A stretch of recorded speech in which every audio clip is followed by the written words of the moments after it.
Ici Maxime Morin en direct du Colisée de la Sarre. Je suis avec Steve Farrell. Steve, c'est un peu une cérémonie des retrouvailles ici avec des joueurs après 50 ans d'édition. Toi, tu as participé au tournoi en 80 et en 81. Explique-moi un peu tes souvenirs du tournoi Bantam.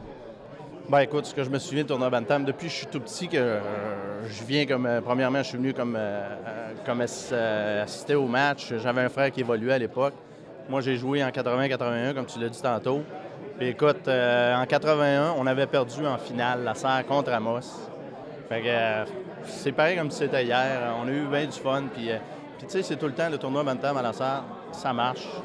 L'aréna est pleine, les gens sont là, sont au rendez-vous. Puis non, c'est vraiment impressionnant. J'en reviens pas que, après toutes ces années, c'est tout le temps pareil. Le monde est là. C'est pas mal de fun. Là, aujourd'hui, avec toute la gang de différentes années, c'est des gars qui ont eu des prix individuels pour chaque année.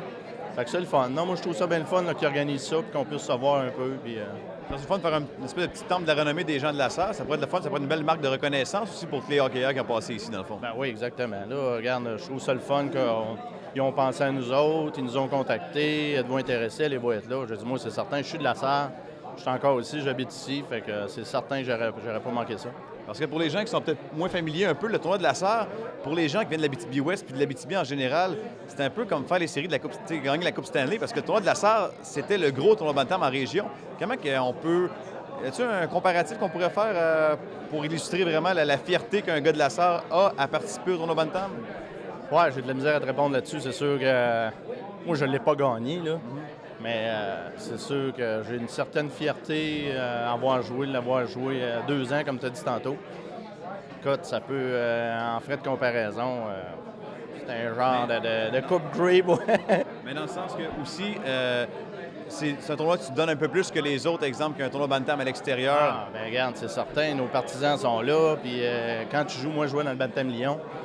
Puis à l'époque, OK, tu avais les concurrents, mais quand même, le Bantam Lyon a toujours eu sa place, puis ça fait longtemps qu'ils sont là. Puis les gens sont fiers de ça, puis ils suivent l'équipe, puis non, c'est assez spécial comme ambiance. Merci beaucoup, Steve. Donc, Steve Farrell, qui a participé au tournoi en 1980, avait été le joueur le plus utile du tournoi et en 1981 a été choisi le meilleur espoir du tournoi pour le tournoi Bantam. Donc, c'était Maxime Morin en direct du Colisée de la Sarre pour la 50e édition du tournoi Bantam.